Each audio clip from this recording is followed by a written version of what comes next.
আরে পোকা শুঙ্গা জানেন তো? পোকা শুঙ্গা প্রথমে সিদ্ধ করে নিচ্ছি বন্ধুগণ।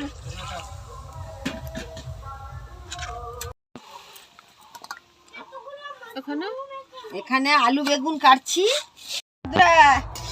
আমার পোকা শুঙ্গা সিদ্ধ হয়ে গেল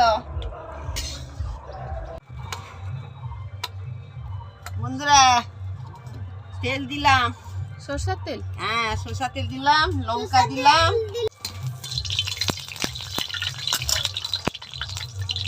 সরষের তেলের পর পাঁচ ফোড়ন,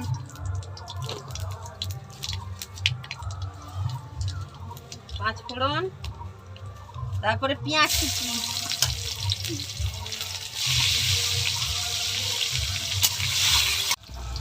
আলু বেগুন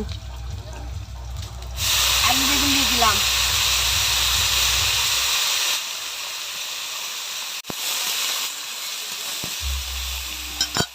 ওইটা যে সিদ্ধ করে রেখেছিলাম পোকা শুঙ্গাটা, ওইটা ঢেলে দিলাম।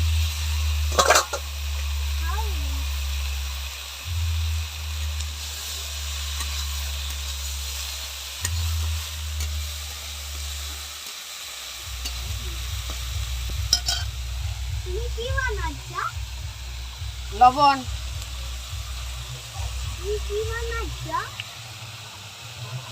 হলুদ গুঁড়ো,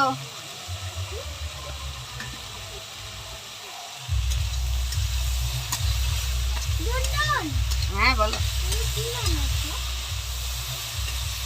পোকা শুঙ্গার তরকারি বলছি, শোন কোথেকে ঘুরিয়েছি। এই যে শিলনোড়াটা দেখছো, এটা আমি পাঞ্জাবে ছিলাম, সেই পাঞ্জাবে নদীর ধার থেকে ঘুরিয়ে এনেছি। প্রথম ছিলাম, তারপরে এই একটু সর্ষ বাটবো। নদীর ধার থেকে এই পাথরটা তুলে নিয়েছিলাম।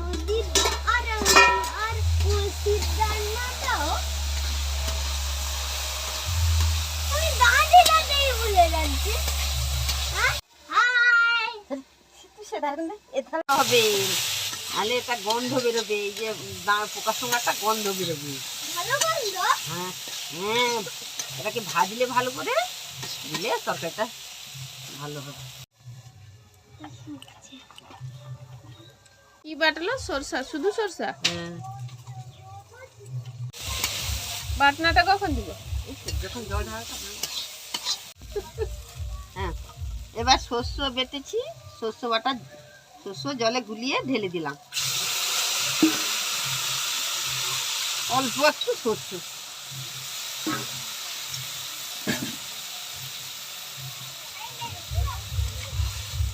একটু এই যে আলু বেগুন দিয়ে করছিলাম না, একটু ঘাটাঘাটি করে দিচ্ছি, গায়ে যেন লেগে থাকে।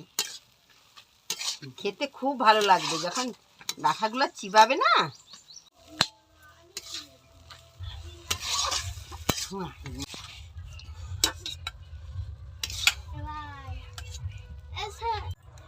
আমার তরকারি রেডি। এই পোকা শুঙ্গাটা কি জিনিস? এটা পোকা শুঙ্গাটা, এটা দিয়ে ওষুধ তৈরি হয়, বিভিন্ন রকমের ওষুধ তৈরি হয়। এটা খেলে শরীরে কোনো রোগ ব্যাধি আসবে না।